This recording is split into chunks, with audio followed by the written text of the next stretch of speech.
আসসালামু আলাইকুম। আশা করি সকলে ভালো আছেন। আজকে আমি রবীন্দ্রনাথ ঠাকুর এর একটি ছোট্ট গল্প নিয়ে হাজির হয়েছি।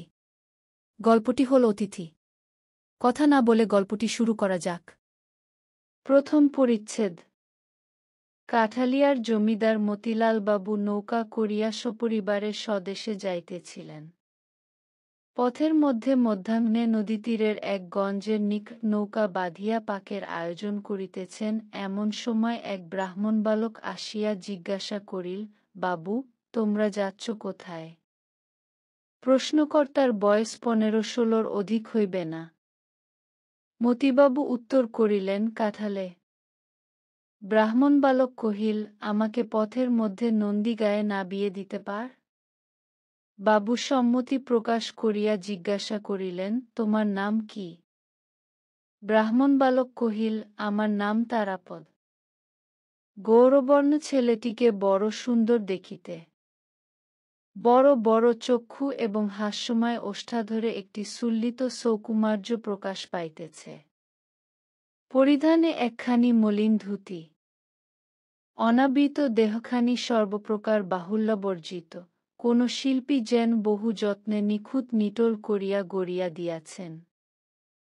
যেন সে পূর্বজন্মে তাপসবালক ছিল এবং নির্মল তপস্যার প্রভাবে তাহার শরীর হইতে শরীরাংশ বহুল পরিমাণে ক্ষয় হইয়া একটি সম্মার্জিত ব্রাহ্মণ্যশ্রী পরিস্ফুট হইয়া উঠিয়াছে। মতিলালবাবু তাহাকে পরম স্নেহভরে কহিলেন, বাবা, তুমি স্নান করে এসো, এইখানেই আহারাদি হবে। তারাপদ বলিল, রসুন বলিয়া তৎক্ষণাৎ অসংকোচে রন্ধনের আয়োজনে যোগদান করিল।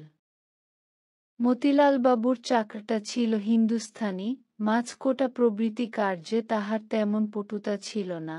তারাপদ তাহার কাজ নিজে লইয়া অল্পকালের মধ্যেই সুসম্পন্ন করিল এবং দুই একটা তরকারিও অভ্যস্ত নৈপুণ্যের সহিত রন্ধন করিয়া দিল। পাককার্য শেষ হইলে তারাপদ নদীতে স্নান করিয়া বোঁচকা খুলিয়া একটি শুভ্র বস্ত্র পরিল, একটি ছোট কাঠের কাকি লইয়া মাথার বড় বড় চুল কপাল হইতে তুলিয়া গ্রীবার উপর ফেলিল এবং মার্জিত পৈতার গোচ্ছা বক্ষে বিলম্বিত করিয়া নৌকায় মতিবাবুর নিকট গিয়া উপস্থিত হইল। মতিবাবু তাহাকে নৌকার ভিতরে লইয়া গেলেন। সেখানে মতিবাবুর স্ত্রী এবং তাহার নবমবর্ষীয়া এক কন্যা বসিয়াছিলেন।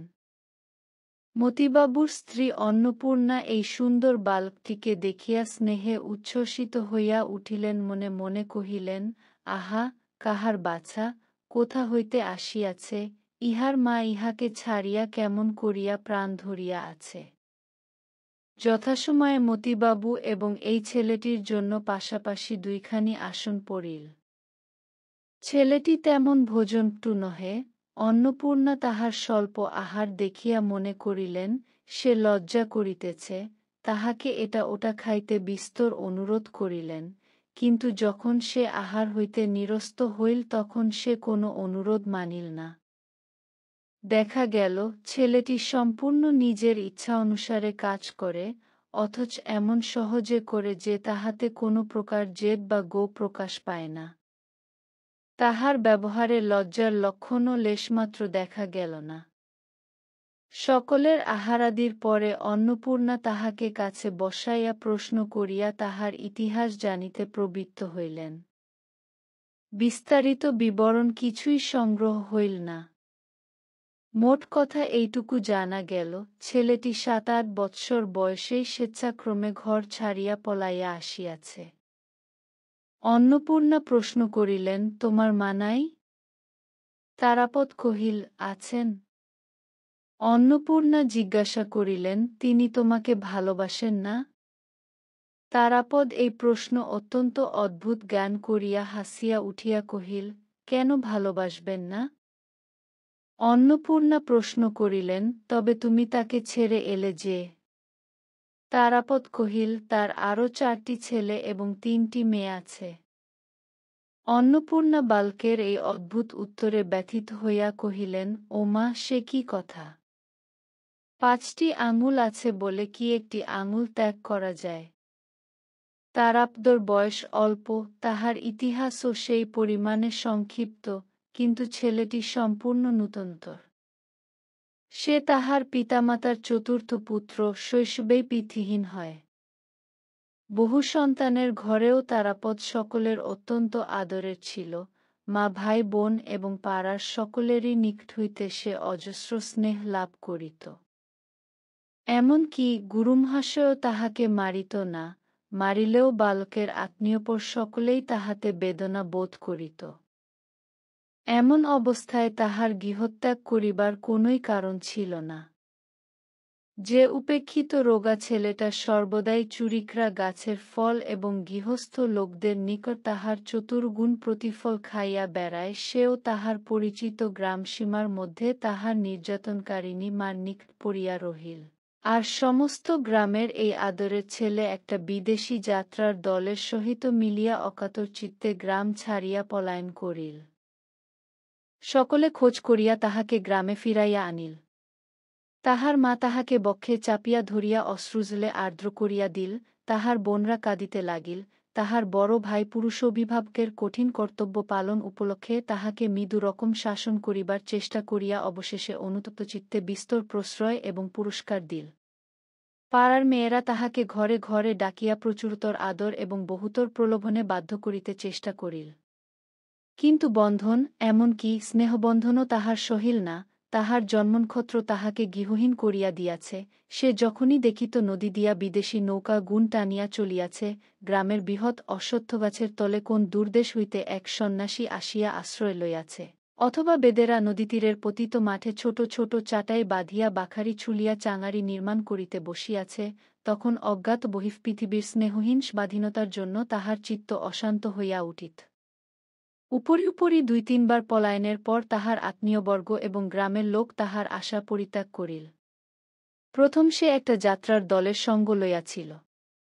অধিকারী যখন তাহাকে পুত্রনির্বিশেষে স্নেহ করিতে লাগিল এবং দলস্থ ছোট বড় সকলেরই যখন সে প্রিয়পাত্র হইয়া উঠিল, এমন-কি যে বাড়িতে যাত্রা হইত সে বাড়ির অধ্যক্ষগণ, বিশেষত পুরমহিলাবর্গ, যখন বিশেষরূপে তাহাকে আহ্বান করিয়া সমাদর করিতে লাগিল, তখন একদিন সে কাহাকেও কিছু না বলিয়া কোথায় নিরুদ্দেশ হইয়া গেল তাহার আর সন্ধান পাওয়া গেল না।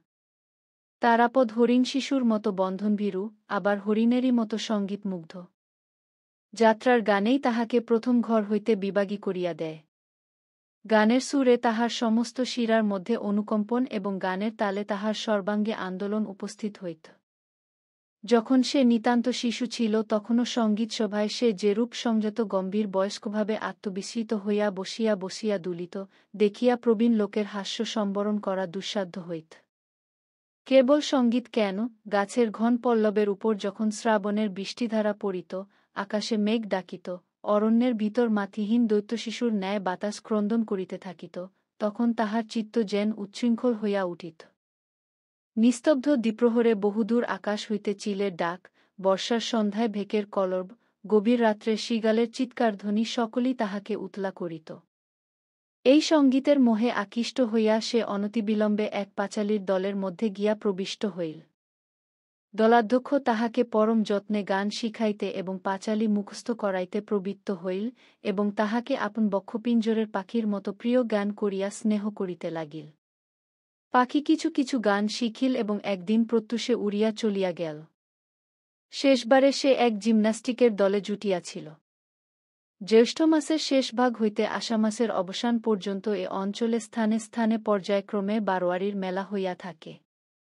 তদুপলক্ষে ২-৩ দল যাত্রা পাঁচালী কবি নর্তকী এবং নানাবিধ দোকান নৌকাযোগে ছোট ছোট নদীউপন্দি দিয়া এক মেলা অন্তে অন্য মেলায় ঘুরিয়া বেড়ায়।